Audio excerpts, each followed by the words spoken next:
Hello everyone, welcome to all of in excellent coaching classes. और आज मैं आपको करवाऊंगी numericals of statement of P and L account की। कल मैंने आपको मेरा चैप्टर 11 क्लास 12 का chapter number 1 financial statements of companies चल रहा है, पार्ट बी का।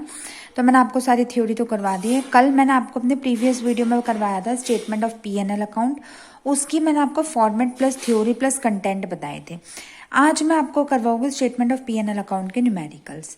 धीरे धीरे ऐसे सारे न्यूमेरिकल्स खत्म करेगा, ज़्यादा दिन का नहीं, 2-3 दिन का चैप्टर है, हमारा चैप्टर फिनिश हो जाएगा। फिर आपका मैं टेस्ट लूँगी और कॉन्टेस्ट से जुड़े रहिए। कॉन्टेस्ट के ज़्यादा से ज़्यादा पार्ट लेने की कोशिश करिए। वीडियो के एंड में कॉन्टेस्ट के क्वेश्चंस भी होंगे।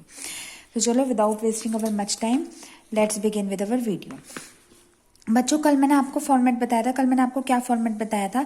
स्टेटमेंट ऑफ पी&एल अकाउंट में हमारी दो चीज़ें इंपॉर्टेंट होते हैं, एक रेवेन्यू और एक एक्सपेंसेस, है ना। तो मैंने आपको कल की वीडियो में बताया था कि रेवेन्यू के आइटम कौन से होते हैं जिनसे हमें प्रॉफिट होता है, गेन होता है, और एक्सपेंसेस के आइटम कौन से होते हैं जिनसे हमारा या जिन पे हमारा खर्चा होता है। तो सबसे पहले मैं आज आपको जितने भी क्वेश्चन करवाऊंगी उसमें सबसे पहले हमें ये क्लासीफाई करना सिखाऊंगी कि किन आइटम में हमारा प्रॉफिट होता है और किन आइटम में हमारा लॉस होता है। देखो, ऑफकोर्स सेल है, तो सेल हमारा प्रॉफिट है, हमारी रेवेन्यू हमारी इनकम है, तो ये हमारा प्लस हो जाएगा, ठीक है। फिर उसके बाद सेल्स रिटर्न है। सेल्स रिटर्न मतलब जो हमने अपनी सेल्स रिटर्न कर दी वो माइनस हो जाएगा, इसमें से इसे हम माइनस कर देंगे। Sale of scrap, sale of scrap देखो किसी भी चीज़ की सेल हुई हो अगर, तो वो हमेशा हमारे आइटम प्लस में ही आता है, तो ये आइटम हमारा प्लस में आ जाएगा। सेल ऑफ मिसलेनियस आइटम, जो छोटे मोटे आइटम्स की सेल हो वो भी हमारा प्लस में आ जाएगा। सेल तो सेल है, चाहे किसी के भी हो। रिफंड ऑफ इनकम टैक्स, हमारे इनकम टैक्स रिफंड हुआ है, ये भी हमारा गेन है, हमारी इनकम में, ये भी हमारा प्लस में आ जाएगा। और इंटरेस्ट ऑन टाइम डिपॉजिट, ये भी हमारा प्लस में आ जाएगा क्योंकि हमारा गेन है। अब देखो, इस क्वेश्चन में फिर कल की तरह कोई एक्सपेंसेस है नहीं, बट आज सारे क्वेश्चन ऐसे नहीं होंगे कि जिनमें कोई नहीं होगा, एक्सपेंसेस भी होंगे। तो अभी के लिए आपको इतनी बात समझ आई कि इसकी कैसे कैसे अकाउंटिंग ट्रीटमेंट होगी। चलो हम इसे अपने फॉर्मेट में फिट करते हैं। तो चलो अब हम इसे अपने फॉर्मेट में फिट करके देख लेते हैं। मैंने ऑलरेडी फॉर्मेट तो बना रखे हैं, आपको भी ऐसे ही बनाना है। इसमें जो भी नाम दिया होगा वो लिमिटेड और statement of P and L account ended of year, ये भी आपको गिवन होगा, ऐसे ही करना है। तो सबसे स्टार्टिंग में हमारी पहली चीज़ क्या आती है? ऑफकोर्स हमारे रेवेन्यू फ्रॉम ऑपरेशन आते हैं। कल मेरे से कई बच्चों ने ये पूछा था कि अगर हम आइटम्स को जो हमारे रेवेन्यू फ्रॉम ऑपरेशन के, अगर हम उनमें अदर इनकम में लिख देंगे तो क्या होगा। देखो बच्चों, बात तो बिल्कुल एग्जैक्टली ठीक है कि जो जिस चीज का हेड है उसे वैसे लिखो, बट अगर आप ऊपर नीचे भी कर दोगे तो नो प्रॉब्लम। ऐसे नहीं है कि आपके मैम मार्क्स ही काट लेगी, क्योंकि होना बस प्लस के आइटम चाहिए। अगर आपके प्लस का आइटम आपने प्लस की साइड ही लिखा है तो बहुत ज्यादा डिफरेंस तो क्रिएट करेगा नहीं। हाँ, आपको 100% एक्यूरेट करने के लिए तो उसी के हेडिंग के अंदर लिखो, बट ऐसा कुछ नहीं है कि वो फिर आपका गलत हो जाएगा, ठीक है बच्चों। हमने रेवेन्यू फ्रॉम ऑपरेशन लिखो, पहली हेडिंग हमारी सेल्स की थी, यहाँ पे सेल्स लिखो। और एक चीज और बतानी है मुझे आपको, कल मैंने आपको बताया था कि यहाँ पे 2 ईयर आते हैं, है ना, लास्ट ईयर प्रीवियस ईयर। आप 1 में भी बना लो देन नो प्रॉब्लम। तो सेल्स हमारी कितने की है? 20 लाख की। अब उसे फाइनली मत लिखना क्योंकि उसमें रिटर्न भी है, तो यहाँ पे 20 लाख लिख दो और less sales return. Sales return minus होता है और ये है 1 लाख, ब्रैकेट का मतलब माइनस होता है हम अकाउंटेंसी वालों की टर्म में। तो ये मैंने लिखा, इसे माइनस कर दिया, आंसर आ गया 20 - 1 19 लाख। हमने यहाँ पे अपना फाइनल अमाउंट लिख दिया। Do you got my point? Good. अब सेकंड होगा हमारा सेल ऑफ स्क्रैप, जो हमारे रेवेन्यू फ्रॉम ऑपरेशन में आता है, जो कि हमारा 40,000। तो मैं क्या लिखूं? सेल ऑफ स्क्रैप 40,000 प्लस के आइटम में, इसे यहाँ पे क्लोज कर दो क्योंकि फिर हमारी अदर इनकम हो जाएगी। हमारे रेवेन्यू फ्रॉम ऑपरेशन इतना ही है, ये हो जाएगा हमारे 19,40,000। समझ गए बच्चों? अब सेकंड हेडिंग जो हमारी आती है वो होती है हमारी अदर इनकम। अब हम अदर इनकम में देखते हैं हमारा क्या क्या आएगा। सबसे पहले ऑफ कोर्स आएगा हमारा सेल ऑफ मिसलेनियस आइटम 5,000 के, तो हम लिख देते हैं सेल ऑफ मिसलेनियस आइटम्स, और ये हमारे कितने के हैं? 5,000 के, 5,000। फिर उसके बाद हमारा सेकंड क्या आएगा? Refund of income tax 10,000, refund of income tax 10,000। फिर क्या आ जाएगा हमारा? इंटरेस्ट ऑन टाइम डिपॉजिट 20,000, ये भी हमारा सारी अदर इनकम है। कहीं नोट्स बना के लिखते रहो कि कौन कौन सी अदर इनकम होती है। Interest on time deposit 20,000। और तो कुछ नहीं बचा, हमने ये भी ले लिया, ये भी ले लिया, ये भी ले लिया, ये भी 6 आइटम्स ले लिए। क्या करो, इनको प्लस कर दो। तो ये कितना हो जाएगा, 20,000 प्लस 10, 30,000 प्लस 5, 35,000।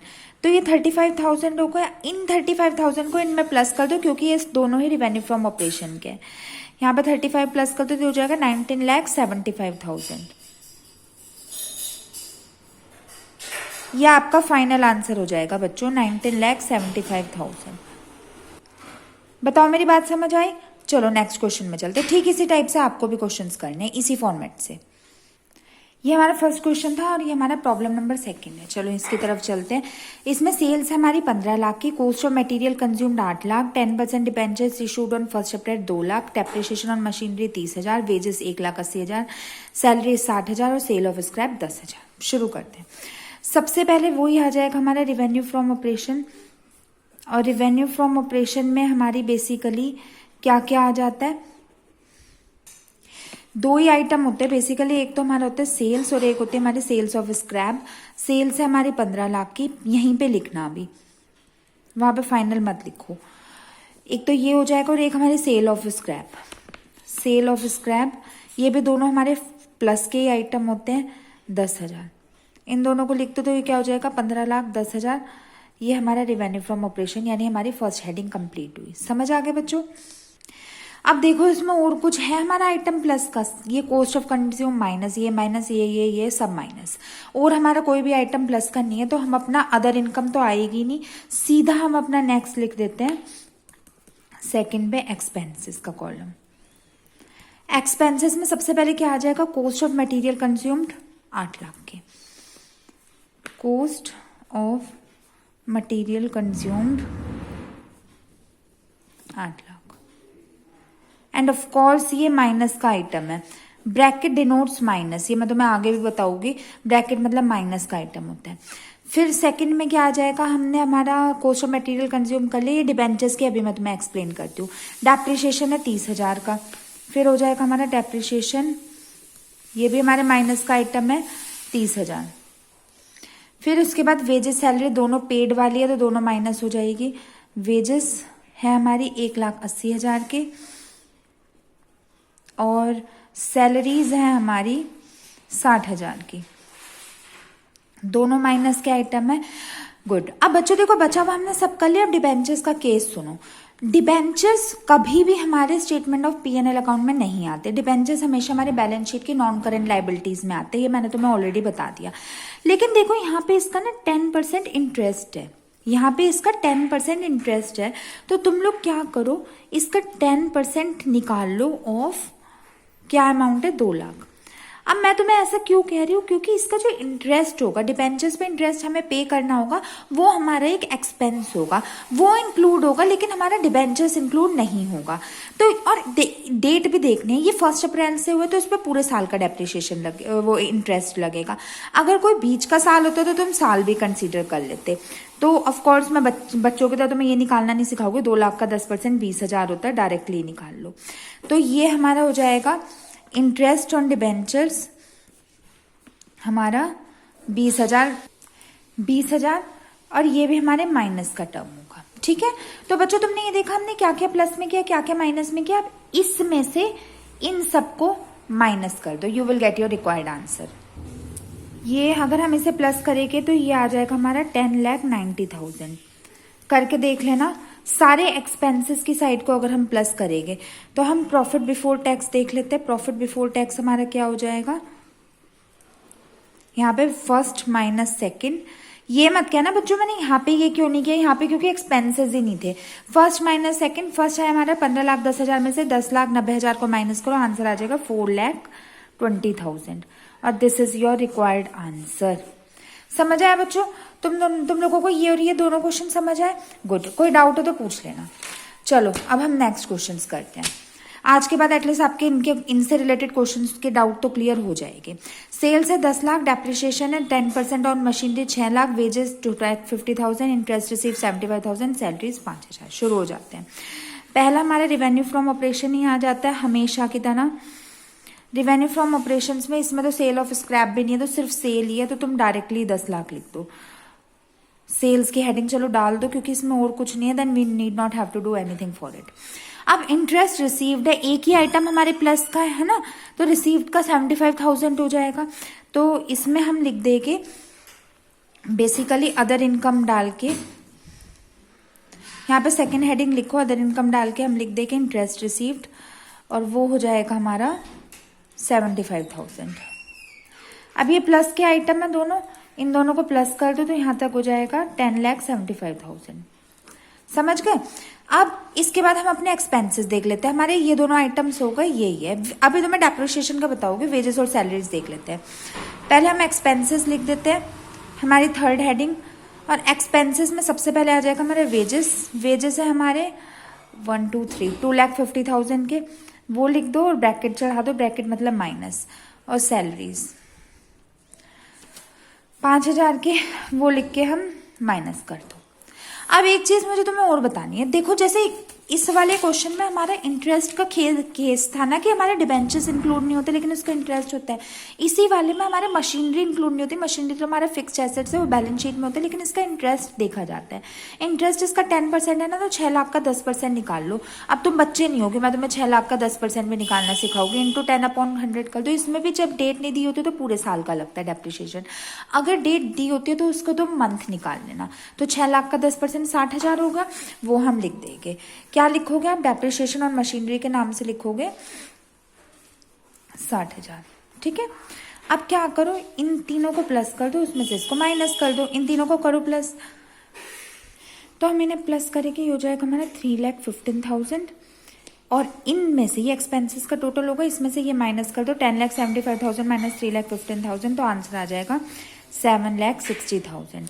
और ये 7,60,000 क्या हो जाएगा हमारा, प्रॉफिट बिफोर टैक्स। अब इसमें आफ्टर टैक्स वाला कोई केस नहीं आया, तो ये हो जाएगा हमारा profit before tax 7,60,000 is your required answer. समझ गए स्टूडेंट्स, गुड। इसी तरह से आपको सारे करने हैं। एक मैं आपको और करवा देती हूँ, थोड़ा बड़ा क्वेश्चन है, फिर उसके बाद आके आपको सब कुछ समझ आ जाए केस ईजिली। शुरू हो जाते हैं। सबसे पहले तो हमारे रेवेन्यू फ्रॉम ऑपरेशन ही आता है, रेवेन्यू फ्रॉम ऑपरेशंस। इसमें ये हमारे सेल्स है हमारी 50 लाख की, तो हम यहाँ पे अपने सेल्स लिख देंगे 50 लाख की। ऑफ कोर्स ये हमारा प्लस का आइटम है, नीड नॉट हैव टू से। परचेज ऑफ स्टॉक, परचेज है ये हमारा माइनस का एक्सपेंसेस है, माइनस में जाएगा। वेजेस, जब कुछ नहीं गिवन होता तो पेड ही होता है, अगर वेजेस मिली होती है तो रिसीव्ड होता है, अब कुछ नहीं गिवन होता तो पेड ही होता है, वेजेस माइनस में जाएगा। इंटरेस्ट रिसीव्ड, हमें मिला है इंटरेस्ट, तो ये तो हमारा प्लस का आइटम है ना, तो इसमें हम क्या कर देंगे, बेसिकली तो ये हमारी अदर इनकम में आएगा। तो हम पहले देख लो कुछ सेल ऑफ स्क्रैप तो नहीं है ना, नहीं, तो फिर इसके बाद सीधा हम अपनी सेकंड हेडिंग लिख देंगे अदर इनकम, और अदर इनकम में हम लिख देंगे इंटरेस्ट रिसीव 60,000 का। तो हमने लिख दिया इंटरेस्ट रिसीव्ड 60,000। अब देखो इसमें और तो कोई आइटम नहीं है रिवेन्यू का, बाकी और तो सब हमारे पेड वाले हैं, तो वो एक्सपेंसेस होगा, तो हम अपने रिवेन्यू का टोटल कर देते हैं, हो जाएगा 50,60,000। ठीक है। अब हम अपना थर्ड हेडिंग लिखते हैं, एक्सपेंसेस की हेडिंग। एक्सपेंसेस में पहला सबसे क्या हो जाएगा, परचेज ऑफ स्टॉक 30 लाख का, तो ये हमारा एक्सपेंसेस है, तो हमने परचेज लिखा 30 लाख लिखा और आगे बढ़ गए।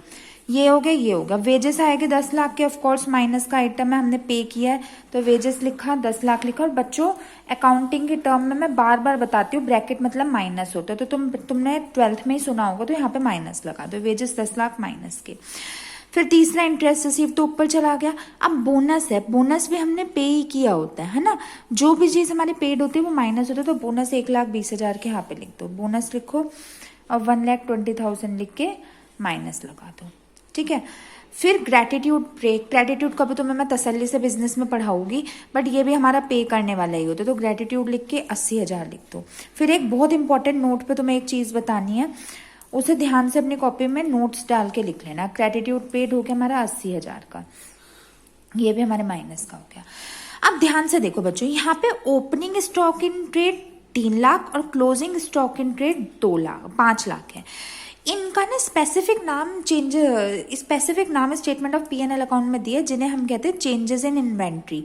क्या नाम दिया है, चेंजेस इन इन्वेंट्री। से नोट डाल के अपनी कॉपी में लिख लो स्टूडेंट्स, और इसका फॉर्मूला होता है चेंजेस इन इन्वेंट्री का opening inventory minus closing inventory. क्या होता है? Opening minus closing inventory. Inventory क्या होता है? स्टॉक। अभी तुम लोग अकाउंटिंग रेशियो करोगे ना, उसकी भी वीडियो मैं अपलोड करूंगी जल्दी जब चैप्टर्स कंप्लीट होएंगे, तो तुम देखोगे कि अकाउंटिंग रेशियो में बहुत बड़ा भूमिका निभाते हैं इन्वेंट्री। तो अगर तुम्हारे पास ओपनिंग और क्लोजिंग है तो बच्चों इस चीज में कंफ्यूज मत होना कि आखिर तुम्हें करना क्या है। तुम्हें क्या करना, अपना हेडिंग यहाँ पे जो हम एक्सपेंसेस के कॉलम में हेडिंग डालेंगे वो हम डालेंगे चेंजेस इन इन्वेंट्री इसके नाम से। और वो तुम फाइंड आउट कैसे करोगे? Changes in inventory opening minus closing, यानी 3 लाख में से 5 लाख माइनस कर दो। अब ऑफकोर्स तुम 3 में से 5 तो जा नहीं सकते, तो 5 में से 3 जाएगा, 2 लाख हो जाएगा। लेकिन किसका, जैसे इंटीजर्स होते हैं ना, तो माइनस का 2 लाख। तो 5 में से 2, 3 में से 5 गए, माइनस का 2 लाख। तो आप यहाँ पे क्या लिख दोगे? 2 लैक्स, और वो भी माइनस के। बस दैट्स इट, इतना ही हमारा काम था। अब क्या करें? इनका टोटल कर लो, उसमें से इसको माइनस कर दो, आंसर आ जाएगा। इनका टोटल करो बच्चों, तुम लोग खुद कर लेना। वैसे इसका टोटल बेसिकली हमारा 40 लाख है, तो इनका टोटल 40 लाख है। कर लेना सारे एक्सपेंसेस की हेडिंग का। अब तो ये 40 लाख है, तो 50,60,000 में से 40 लाख को माइनस कर दो, 10,60,000 आंसर आ जाएगा। वो होगा हमारा answer statement of P&L account का प्रॉफिट। जब जब रेवेन्यू ज्यादा होता है, एक्सपेंसेस कम होते हैं, तो ऑफकोर्स हमारा प्रॉफिट होता है। तो ये हमारा 10,60,000 प्रॉफिट हो गया। तो बच्चों आज मैंने आपको कई न्यूमेरिकल करवा दिए, होपफुली सो आपको स्टेटमेंट ऑफ P&L अकाउंट के न्यूमेरिकल समझ आए होंगे। फिर भी अगर आपके दिमाग में कोई डाउट हो या इन्हीं क्वेश्चन में कोई ऐसे टर्म हो जो आपको ना समझ आई हो, तो आप मेरे से पूछ लेना। मैंने आपको ये बात पहले भी बताई थी कि कई चीजें ना थ्योरी में पढ़ते हुए डिफिकल्ट लगती है, पर न्यूमेरिकल करते हुए आसान लगती है। ऐसे में कल भी न्यूमेरिकल्स ही करवाओगे आपको। अब कई दिन लग के इनके न्यूमेरिकल्स कंप्लीट करवाओगे। टिल देन आप भी मेरे साथ साथ करना। और अगर मेरे करवाए हुए क्वेश्चन में कोई डाउट हो तो कमेंट्स में लिख के पूछ लेना। और अगर आपको भी कोई क्वेश्चन समझना है, कोई टर्म समझना है, किसी की अकाउंटिंग ट्रीटमेंट समझना है, तो मेरे से पूछ लेना, ठीक है? तो चलो, it's the time to give the assignment question. अपने कॉन्टेस्ट के क्वेश्चन देने का समय हो गया, अभी लो। तो आज के असाइनमेंट के क्वेश्चन है डेट 23 मार्च 2021, डेट ट्यूसडे के। बच्चों देखो, बुक के क्वेश्चन आज मैंने आपको दे दिए। स्टेटमेंट ऑफ P&L अकाउंट के क्वेश्चन है, मैंने अभी तुम्हें करवाए हैं, इनके सॉल्यूशन करवाए हैं, लेकिन दूसरी बुक से। इस बुक के न्यूमेरिकल अनसॉल्व्ड क्वेश्चन तुम मुझे करके दिखाओ। आज के 11 से 14 तक तुम्हें होमवर्क में करने हैं, अपने कॉन्टेस्ट में करने हैं। एक बार थोड़ा फोकस कर लो इन्हें, pause the video to note it down.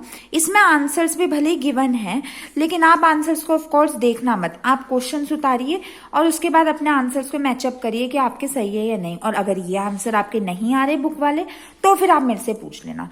दोबारा देख लो, 11 से 14 क्वेश्चन आपको आज के असाइनमेंट में करने हैं, और जो समझना है वो मेरे से पूछ लेना, ठीक है? Pause the video to note it down. और आज के आंसर्स मैंने आपको हैंड टू हैंड ही दे दिए, वरना मैं आपको बाद में बताती हूँ ना, बट हैंड टू हैंड ही दे दिए, ठीक है बच्चों? तो चलो फिर आज की वीडियो में इतना ही। होपफुली सो आपको आज की वीडियो पसंद आई होगी। अगर पसंद आई है तो ये कहने वाली कोई बात ही नहीं है, चैनल को तो आप लोग सब्सक्राइब कर ही दोगे और बेल आइकन को भी दबा दोगे, जिससे कोई भी न्यू नोटिफिकेशन मिस ना हो पाए। और बच्चों को शेयर कर दो ताकि वो भी अपनी पढ़ाई स्टार्ट कर दे 12th की, ठीक है स्टूडेंट्स? तो मिलते हैं अपनी नेक्स्ट वीडियो में। Till then good bye, thank you so much.